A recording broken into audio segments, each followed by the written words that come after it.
Rennes attaque d'entrée. Il a Fernandez. compris, il faut entamer cette rencontre tambour battant pour les Bretons de Rennes avec Monterrubio, le centre, la tête de Sorlin et Letizy parade. Un superbe arrêt de Lionel Letizy, le gardien du Paris Saint-Germain. La tête de Sorlin ne l'est pas moins, il a déjà marqué 2 buts avec son nouveau maillot de Rennes. Mais Letizy veille toujours 0-0 malgré aussi la tentative de Lucas qui passe à côté. Ronaldinho pour le coup franc obtenu par le Paris Saint-Germain.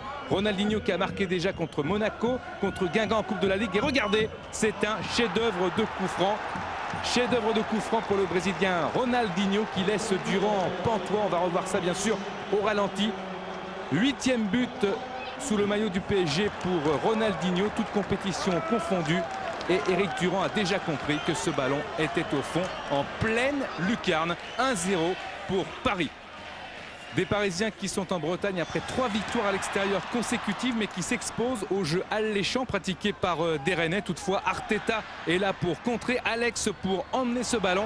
Alex qui va se présenter tout seul face à Éric Durand. Petit extérieur, et oui, la panthère Alex est revenu. Il marque son 2e but de la saison.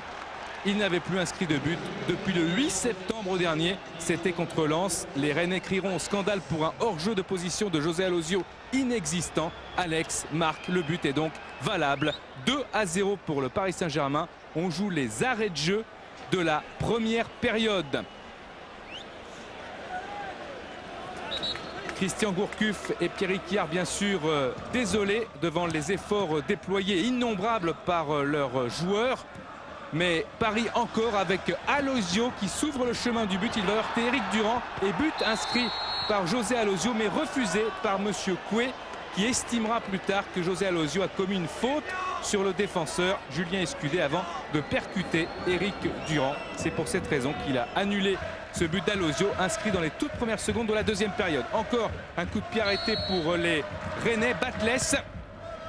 Et la tête de Christophe Leroux qui vient couper la trajectoire de ce ballon. Leroux avait déjà marqué un but contre ses voisins de Guingamp. Il redonne espoir à la formation rennaise. Christophe Leroux, 2-1. Rennes a besoin de points, a besoin d'espoir. Et c'est pour ça que Piquion est rentré. Des Rennais qui se sont déjà inclinés 3 fois à domicile. 3 matchs nuls également. Et regardez le tacle de El Kharkouri sur Monterrubio. Monsieur Coué donne un corner. Et pourtant, vous allez voir le ralenti. El Kharkouri touche Olivier Monterrubio. C'est un penalty quasiment indiscutable qu'aurait dû siffler l'arbitre Monsieur Coué. Même si lui, il a estimé que le Parisien avait d'abord joué et touché le ballon. Ronaldinho vers Bernard Mendy. On se retrouve dans une situation similaire à celle de tout à l'heure. On a changé de camp et Julien Escudé touche lui le ballon. Bonne décision de Monsieur Coué dans un match qu'il qualifiera de très difficile, surtout en 2e mi-temps, déstabilisé par les protestations rennaises et en particulier celle du président René Ruello. Corner pour Rennes avec une prise de balle de Monterrubio. Personne n'arrive à mettre ce ballon au fond des filets. C'est un contre parisien, des Parisiens qui s'arc-boutent en défense. On le voit encore ici, qui tiennent le coup. Et pourtant, Rennes développe encore son jeu. Mais Paris essaye de contrer, de garder le ballon. Ronaldinho en raid solitaire peut-être. Il va résister à Julien Escudé. Il est parti Ronaldinho. Ronaldinho qui revient sur lui-même. Coup de rein de Ronaldinho. Et là, Éric Durand qui plonge dans les pieds de l'attaquant du PSG.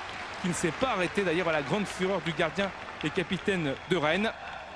4e victoire consécutive pour Paris en championnat. Il y en avait 2 également en coupe. Lionel Letizy croit-il encore au titre? Alors ça va être dur. Vous avez eu Lens encore hier soir gagné à Lille. Ils sont sur une bonne dynamique. Puis je connais l'entraîneur. Je sais qu'il va tout faire pour rien lâcher. Bon, ceci dit, on va jouer chez eux là bientôt. On va essayer quand même de les perturber un peu. Solidarité entre gardiens. La déception de Laurent Batles malgré les